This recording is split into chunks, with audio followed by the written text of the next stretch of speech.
Mega times news బులెటిన్ల ముందుగా headlines. శ్రమదానంతో road గుంతలు పూడ్చిన Buggaram police పర్యవేక్షించిన Dharmapuri CI ఏ Ram Narasimha Reddy.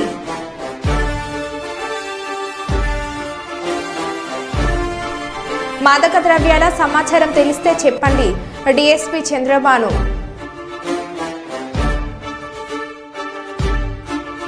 Telugu Desam party ఆత్మీయ సమావేశం నిర్వహించిన కొత్తపేట నాయకులు.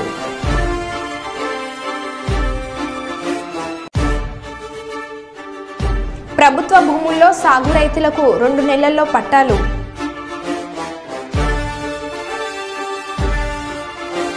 ప్రజల మౌలిక అవసరాలు తీర్చడమే టీడీపీ ప్రభుత్వ లక్ష్యం జ్యోతుల నెహ్రూ.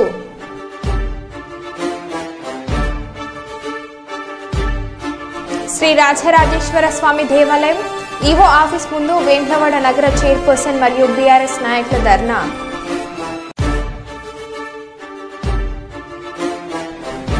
అంతర్జాతీయ ఫ్రెండ్షిప్ డే సందర్భంగా చిన్ననాటి స్నేహితులతో సరదాగా గడిపిన బండి సంజయ్.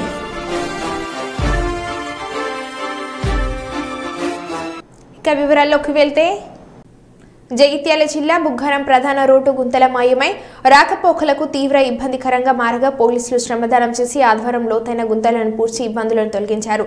సోమవారం 2 కిలోమీటర్ల మేరకు లోతైన గుంతలు వర్షానికి చేరి నీరు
చేపిస్తున్నాం అదే నడుస్తుంది అవుతుంది.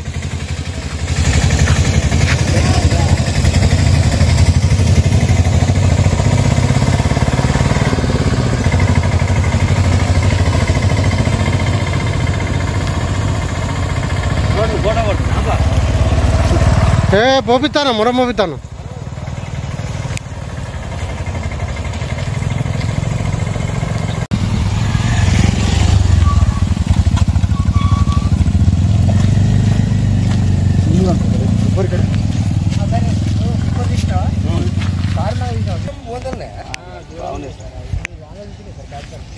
గిట్రా వేరే ఫోన్ మంచి ఫోన్లో లేదు.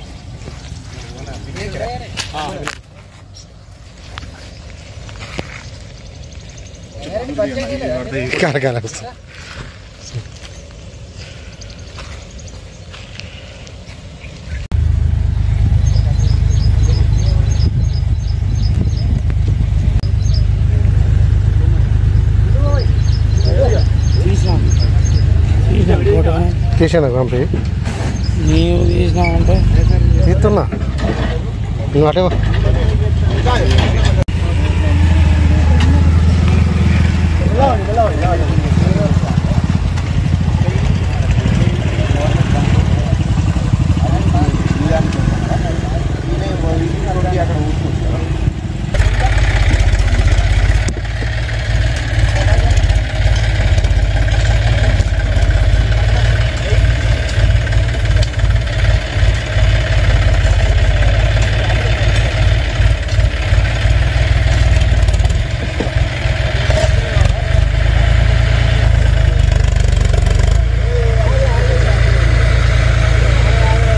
ప్రజల మౌలిక అవసరాలు తీర్చడమే కూటమి ప్రభుత్వ లక్ష్యమని ఎమ్మెల్యే జ్యోతుల నెహ్రూ అన్నారు. ఏలేశ్వరం నుండి వయా నరేంద్రపట్నం మీదుగా జగ్గంపేట కాకినాడ వరకు రింగ్ రోడ్డుకు ఆర్టీసీ బస్ సర్వీస్ ప్రారంభించారు. ముందుగా కీర్లంపూడి మండలం సోమవారం గ్రామ వెంకటేశ్వర స్వామి ఆలయం వద్ద ప్రత్యేక పూజలు నిర్వహించి ఆకుపచ్చ జెండా ఊపి బస్సు సర్వీస్ ప్రారంభించిన ఎమ్మెల్యే జ్యోతుల నెహ్రూ అనంతరం బస్సులో కొద్ది దూరం ప్రయాణించారు. రింగ్ రోడ్లో గల గ్రామాల్లో బస్సులకు thank you CM sir, thank you ఉప ముఖ్యమంత్రి sir, thank you MLA sir అంటూ ప్లకార్డులతో స్వాగతం పలికిన నాయకులు. ఈ సందర్భంగా ఆయన మాట్లాడుతూ ప్రతి సామాన్యుడికి ట్రాన్స్పోర్ట్ అందుబాటులోకి తేవాలన్న ఆలోచనతో గత తెలుగుదేశం ప్రభుత్వంలో గ్రామీణ ప్రాంతాలకు బస్సు సౌకర్యం కల్పించడం జరిగిందని అన్నారు.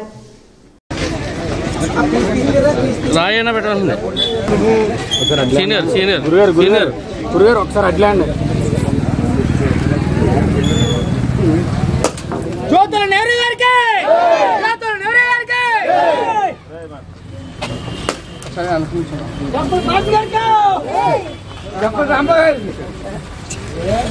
ఈసారి కొద్దిగా గ్యాప్ ఇవ్వండి. అటు వెళ్ళిపోండి, బాయ్స్ కనబడతారు. మీరు అటు వెళ్ళిపోండి, జెండా పట్టుకున్నారు కాబట్టి ఊపినప్పుడు బాగా కనపడతారు.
ప్రతి సామాన్యుడికి కూడా ట్రాన్స్పోర్ట్ అన్నది అందుబాటులోకి తేవాలనేటటువంటి ఆలోచనతో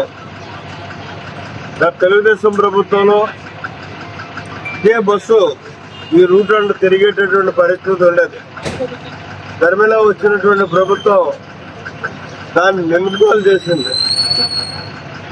ఆర్టీసీ అంటే లాభ నష్టాలతో బేరీజ్ కాదు, సామాన్యుడికి అందుబాటులో ఉండాలి. మళ్ళీ ఈరోజు తెలుగుదేశం ప్రభుత్వం వచ్చిన తర్వాత ఈ బస్సుని ఏలేశ్వరం నుంచి మొదలుకొని ఇలా వయా నరేంద్రపట్నం మీదుగా మరి జగ్గంపేట కాకినాడ వరకు తిరగడం జరుగుతుంది. ఇక్కడ జనం ఎక్కే పరిస్థితులు అవసరాన్ని బట్టి ఎన్ని ట్రక్కులన్నా కూడా వేయడానికి సిద్ధంగా ఉన్నాం. రామగుండం ఎమ్మెల్యే క్యాంప్ కార్యాలయంలో ఏర్పాటు చేసిన మీడియా సమావేశంలో ఎమ్మెల్యే రాజ్ ఠాకూర్ మాట్లాడుతూ నిన్నటి వరకు జరిగిన అసెంబ్లీ సమావేశాల్లో అన్ని పార్టీల నాయకులకు ప్రజా సమస్యలపై మాట్లాడే అవకాశం కాంగ్రెస్ ప్రభుత్వం కల్పించిందని, కానీ బీఆర్ఎస్ నాయకులకు ఇచ్చిన సమయాన్ని వృధా చేశారని అన్నారు. గత ప్రభుత్వం చేసిన తప్పిదాలను కప్పిపుచ్చే ప్రయత్నం బీఆర్ఎస్ నాయకులు చేశారని అన్నారు. కాంగ్రెస్ ప్రభుత్వం నిరుద్యోగులకు భరోసాను కల్పిస్తూ జాబ్ క్యాలెండర్ను ప్రవేశపెట్టడం జరిగిందని, ప్రభుత్వం ఏర్పడిన తర్వాత 35,000 మందికి ఉద్యోగాలు కల్పించడం జరిగిందన్నారు. అలాగే అంతర్జాతీయ స్థాయిలో క్రీడలకు ప్రోత్సాహం అందిస్తామని ముఖ్యమంత్రి రేవంత్ రెడ్డి హామీ ఇచ్చారని అన్నారు. రామగుండంలో నూతన విద్యుత్ కర్మాగారంతో పాటు కాంట్రాక్టు కార్మికుల సమస్యలపై అసెంబ్లీలో ప్రస్తావిస్తానని, స్థానిక నిరుద్యోగులకు ఉద్యోగ ఉపాధి అవకాశాలు కల్పించేందుకు చర్యలు చేపట్టడం జరుగుతుందని రాజ్ ఠాకూర్ తెలిపారు. ఈ ప్రెస్ మీట్లో కాంగ్రెస్ పార్టీ సీనియర్ నాయకులు, కార్పొరేటర్లు, వివిధ విభజన అధ్యక్షులు పాల్గొన్నారు. ప్రధానమంత్రిని కూడా కలుస్తా, రామగుండం నిధులు ఇస్తారంటే ప్రధానమంత్రి కనుక రామగుండంకు 1000 కోట్లు ఇస్తారంటే ప్రధానమంత్రి గారు మాకు దాని మీద మహిళలకు 2,500 విషయాలు ఏదో మాట్లాడుతూ ఉన్నారు. దానిపైన ప్రభుత్వం స్పష్టమైన వైఖరి వచ్చింది. ఇలా మేము చెప్తాను, 100 రోజులు ప్రభుత్వం ఏర్పడడానికి 100 రోజులు పోయింది. పార్లమెంట్ ఎన్నికలు వచ్చి 100 రోజులు పోయింది. పని స్టార్ట్ అయ్యి మొన్ననే స్టార్ట్ అయింది. మొన్న స్టార్ట్ అయిన ఈ 2 నెలల్లో అధికారుల మార్పులు, అధికారుల చేర్పులు, పనిదనాలు, బడ్జెట్లు ఇవన్నీ చేసుకుంటూ ఇన్ని ఒక కార్యక్రమాలు చేస్తారు.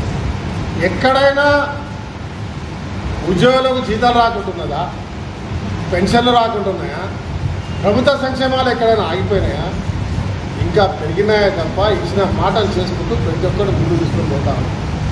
ఈరోజు మేము గర్వంగా చెప్తా ఉన్నాం, ఇచ్చిన మాట ప్రకారంగా 5 గ్యారెంటీలు పూర్తి చేశాం. రైతు రుణమాఫీ చేశాం, స్కిల్ యూనివర్సిటీ తెచ్చాం, 35,000 ఉద్యోగాలు ఇచ్చినాం, జాబ్ క్యాలెండర్ తెచ్చినాం.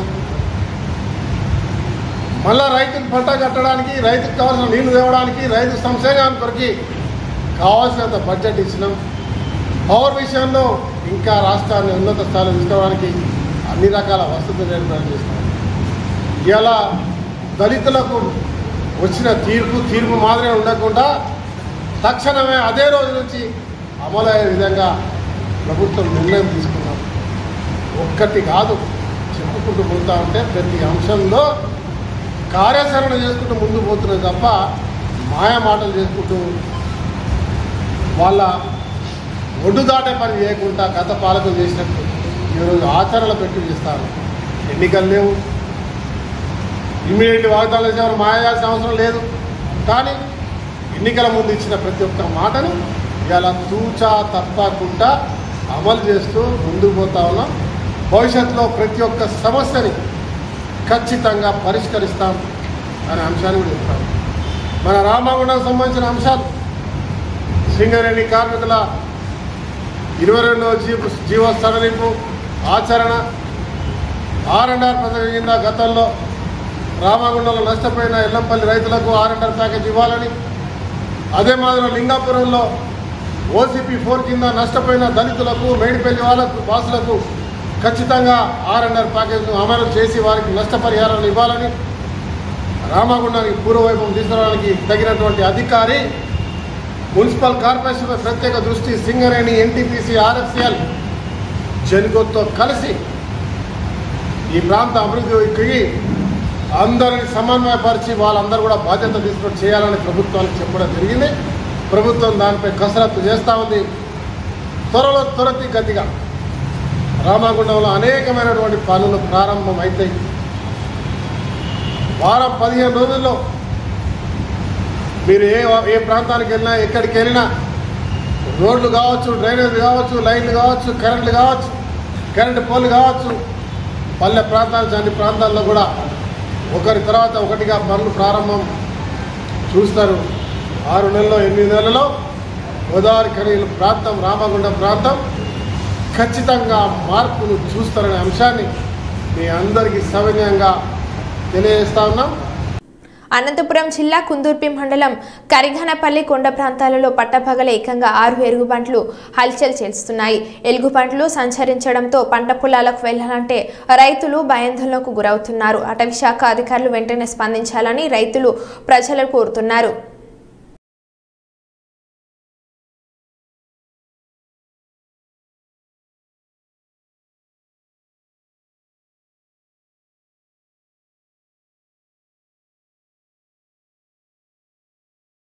పుస్తకాలతో కుస్తీ పట్టాల్సిన విద్యార్థులు వంటగదిలో నలభీంలా అవతారం ఎత్తారు. వాటిని చెప్పడంతో హాస్టల్ వంటగదిలో వెట్టి చాకిరి చేశారు. దాదాపు 700 చపాతీలు తయారు చేసి వంట మాస్టర్లుగా మారారు. చపాతీలు చేసేందుకు మనుషులు లేరంటూ వాటిని చెప్తున్న పొంతన లేని జవాబుతో విద్యార్థులు కంగుతిన్నారు. ఉన్నతాధికారులు తమ సమస్యలను తీర్చాలని కోరుతున్నారు. ప్రకాశం ఎర్రగొండపాలెం గురుకుల హాస్టల్లో ఈ తంతుకు వేదికైంది.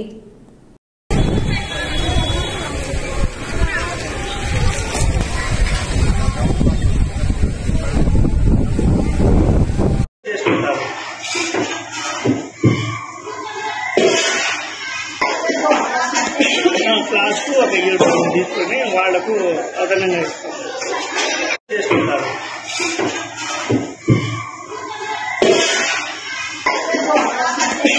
క్లాస్కు ఒక యూనిఫామ్ తీసుకొని వాళ్లకు అదనంగా 700 చపాతీలు చేయించాలి. ఇద్దరు వర్కర్స్ ఉన్నారు. లేటుగా అవుతుందని పిల్లలు మేమే చేస్తాం.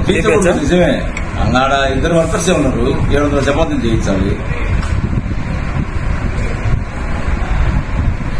చపాతీలు 2 ఉన్నారు వర్కర్స్ చేస్తున్నారు. 700 చపాతీలు చేయాలి. లేట్ అవుతుందని పిల్లలు వాలంటీర్గా వచ్చి చిన్న చితక పనులు చేసుకుంటూ రెక్కలు ముక్కలు చేసుకుని తమ రక్తాన్ని చెమటగా మార్చి కష్టపడి మధ్యతరగతి దిగువ తరగతి వ్యక్తులు అనేక కష్ట నష్టాలతో ఎంతో కొంత దాచుకుని తమకు ముందు అవసరాల నిమిత్తం పిల్లల కొరకు, వివాహాల కొరకు, ఇంటి నిర్మాణాల కొరకు, వృద్ధుల జీవనం కొరకు అద్భుతమైన అభివృద్ధి అని నమ్మించి మోసం చేసిన సంస్థ అగ్రిగోల్డ్ సంస్థ అని ఫైర్ ఫర్ బెటర్ సొసైటీ అధ్యక్షులు మద్దెల దినేష్ పేర్కొన్నారు. ఆదివారం రోజున అగ్రిగోల్డ్ బాధితుల ఆధ్వర్యంలో ఖని ప్రధాన చౌరస్తాలో అగ్రిగోల్డ్ యాజమాన్యం దిష్టి బొమ్మ పట్టుకుని ర్యాలీ తీసి అనంతరం దహనం చేశారు.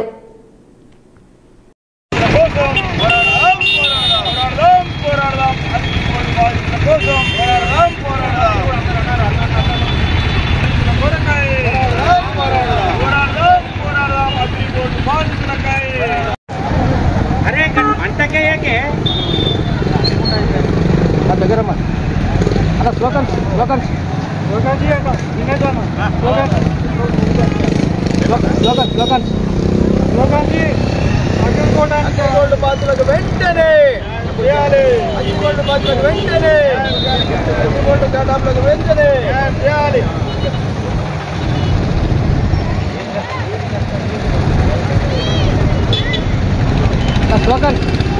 పోరాడదాం పోరాడదాం అగ్రిగోల్డ్ బాధ్యుల కొరకై పోరాడదాం పోరాడదాం.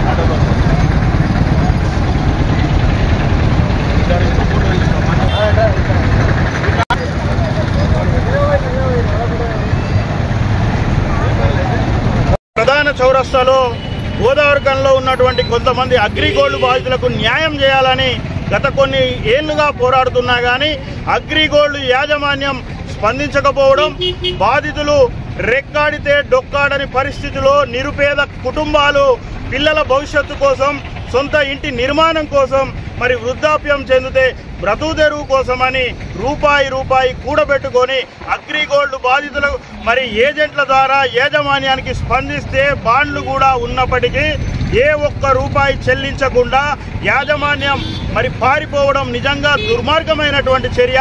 ఆంధ్రప్రదేశ్లో ఇదే అగ్రిగోల్డ్ బాధితులకు కమ్యూనిస్ట్ పార్టీ అండగా ఉండి దాదాపు 1450 కోట్ల రూపాయలు చెల్లించడం హర్షణీయమైనప్పటికీ మరి గోదావరి గనిలో తెలంగాణలో దాదాపు గోదావరి గనిలోనే 3000 పైచీలుగా మరి ఇక్కడ అగ్రిగోల్డ్ బాధితులు ఉన్నారు.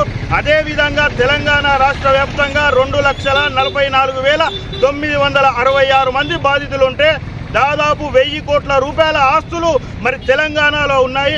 అదేవిధంగా 500 కోట్ల రూపాయలు బాధితులకు చెల్లించాలని మేము డిమాండ్ చేస్తూ ఉన్నాం.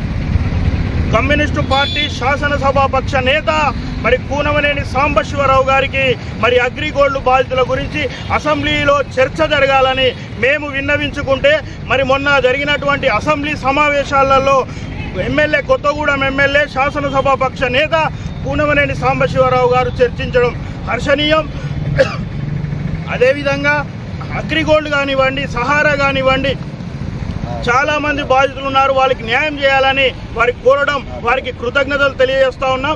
అగ్రిగోల్డ్ బాధితులందరికీ కూడా ప్రభుత్వం వెంటనే చెల్లించాలని డిమాండ్ చేస్తూ ఉన్నాం. ఇందులో భాగంగా ఈరోజు మరి అగ్రిగోల్డ్ సంస్థ దిష్టిబొమ్మను మేము దగ్ధం చేయడం జరుగుతుంది. అగ్రిగోల్డ్కు సంబంధించినటువంటి సంస్థలు లాంటి సంస్థలు అనేకం వచ్చి ఇక్కడ పారిశ్రామిక నగరములో ఎంప్లాయ్మెంట్లో ఉన్నటువంటి వాళ్ళ భార్య పిల్లలు, అన్ఎంప్లాయ్మెంట్లో ఉన్నటువంటి చిరు వ్యాపారం చేసుకున్నటువంటి వాళ్ళ భార్య పిల్లలు పోగేసుకున్నటువంటి డబ్బుల్ని అగ్రిగోల్డ్ సంస్థలో పెట్టుకుంటే ఆ అగ్రిగోల్డ్ సంస్థ ఉడాయించి బయటపడింది. అట్టి సంస్థల నుంచి రాష్ట్ర ప్రభుత్వం చొరవ తీసుకొని వాళ్లకు సంబంధిత ఆస్తులన్నీ, అగ్రిగోల్డ్ ఆస్తులన్నీ అమ్మి బాధితులకి నష్టపరిహారాన్ని కల్పించాలని చెప్పేసి ఏఐటీసీ భారత కమ్యూనిస్టు పార్టీగా మేము కోరుతా ఉన్నాం. లేని పక్షాన వీళ్ళందరితోటి ఆందోళన పోరాట కార్యక్రమాలు ఏఐటీసీ పక్షాన చేస్తామని తెలియజేస్తా ఉన్నాం. కుప్పం మున్సిపల్ పరిధిలోని కొత్తపేటలో వెలిసిన శ్రీ ప్రసన్న పెద్దపల్లి గంగమ్మ ఆలయంలో కొత్తపేటకు సంబంధించిన టీడీపీ నాయకులు, కార్యకర్తలు ఆత్మీయ సమావేశం నిర్వహించారు. ఈ కార్యక్రమానికి ముఖ్య అతిథిగా టీడీపీ రాష్ట్ర కార్యదర్శి గోపినాథ్ పాల్గొన్నారు. కుప్పం మున్సిపాలిటీలోనే అత్యధికంగా కొత్తపేటలో తెలుగుదేశం పార్టీకి ప్రతి ఎన్నికల్లో అత్యధిక మెజార్టీ వస్తుందని అన్నారు. ఈ సందర్భంగా కొత్తపేటకు సంబంధించిన అభివృద్ధి పనులపై వారు చర్చించారు. అనంతరం టీడీపీ నాయకులు మాట్లాడుతూ కొత్తపేట అభివృద్ధికి ప్రతి ఒక్కరూ సహకరించాలని వారు విజ్ఞప్తి చేశారు. కొత్తపేట అభివృద్ధి కోసం ప్రతి ఒక్కరూ కృషి చేయాలని అన్నారు.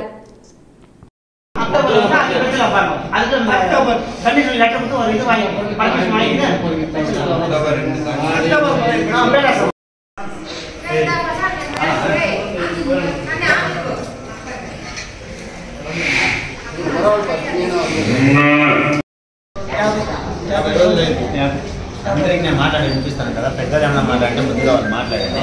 చాలా ఇక్కడ వచ్చేసిన అతను పర్సనల్ అన్న గారికి, ఎన్టీఎం అన్న గారికి, మనోజ్ గారికి, అంజీ గారికి, వెంకీ గారికి, మురళి అన్న గారికి, దిలీప్ అన్న గారికి, గంగప్ప నాన్నగారికి, మణి అన్న గారికి, అందరికీ మా మదనన్న, ప్రసాద్ మామ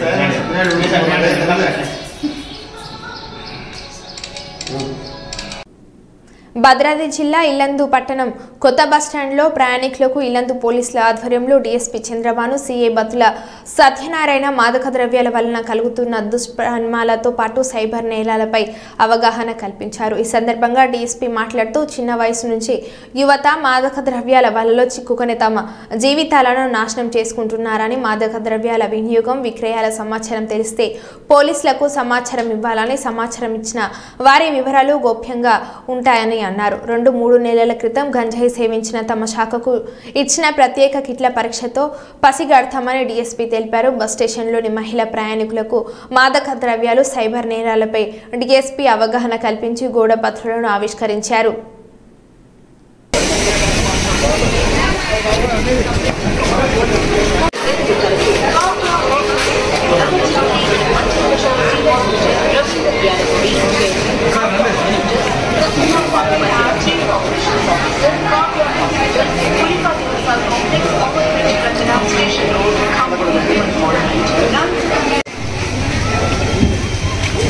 కొత్తగూడెం ఎస్పీ గారి గారి ఆధ్వర్యంలో ఈరోజు మేము ఇల్లందు బస్ స్టాండ్లో ఒక అవగాహన సభను మారక ద్రవ్యాల మీద నిర్వహించడం జరిగింది. దానికి పబ్లిక్ వాళ్ళకు అవగాహన ఏంటంటే చిన్న వయసులో పిల్లలు గాంజాయికి, మత్తు పదార్థాలకు అలవాటయ్యి వేరే వేరే క్రైమ్లలో ఇన్వాల్వ్ అవుతున్నారు. కాబట్టి ఆ మత్తు పదార్థాలు ఎవరు సేవించకుండా, అమ్మ అమ్మకుండా కొనేటోళ్ళు ఎవరైనా అయితే మాకు ఇంటిమేషన్ చేసి మేము చిన్నపాటి అవగాహన సదస్సు చేశాం. ఈ సదస్సులో అందరికి ఇంటిమేషన్ ఇచ్చాము. ఎవరైనా ఎక్కడైనా ఏమైనా ఇస్తే మాకు ఇంటిమేషన్ ఇవ్వండి. అలాగే డయల్ 100 కాల్ అయితే మీకు ఫ్రీగా 100 కాల్ ఫోన్ చేసినా మేము వచ్చేసి వాళ్ళని ఒక్కడన్నా మేము పట్టుకోవడానికి వాళ్ళ పేర్లు చెప్తే వాళ్ళ పేర్లను కూడా మేము చెప్పకుండా గోప్యంగా ఉంచుతాం. ఇదంతా మన ఇల్లందు డివిజన్ పోలీసులు మరియు పబ్లిక్ అందరూ మాకు సహకరించాలని చెప్పేసి తెలియజేస్తున్నాం. అంత ముందులాగా హాస్పిటల్ పోవడం ఇది చేయడం జరుగుతుంది. అలాంటిది ఏం లేదు. ఇప్పుడు సపరేట్ మాకు కూడా కిట్లు ఇచ్చిండ్రు. ఎవరైనా గాంజా తాగినా గత 2-3 నెలల్లో తాగినా కూడా మేము వాళ్ళని కిట్ ద్వారా టెస్ట్ చేస్తే యూరిన్ టెస్ట్ చేస్తే వాళ్ళని పట్టుకొని స్ట్రేట్ అవే వాడు గాంజా తాగినని చెప్పేసి నిర్ధారించి వాడిని ఆ సెక్షన్లో కూడా కేసు పెట్టడం జరుగుతుంది. కాబట్టి ఎవడైనా సేవించి నాకు తెలియదులే అని చెప్పేసి ఉన్నా కూడా పట్టుకోవడానికి ఛాన్స్ ఉంటుంది. అలాంటి జరగకుండా చూడాలని చెప్పేసి మరో బులెటిన్లో మళ్ళీ కలుద్దాం. Stay tune.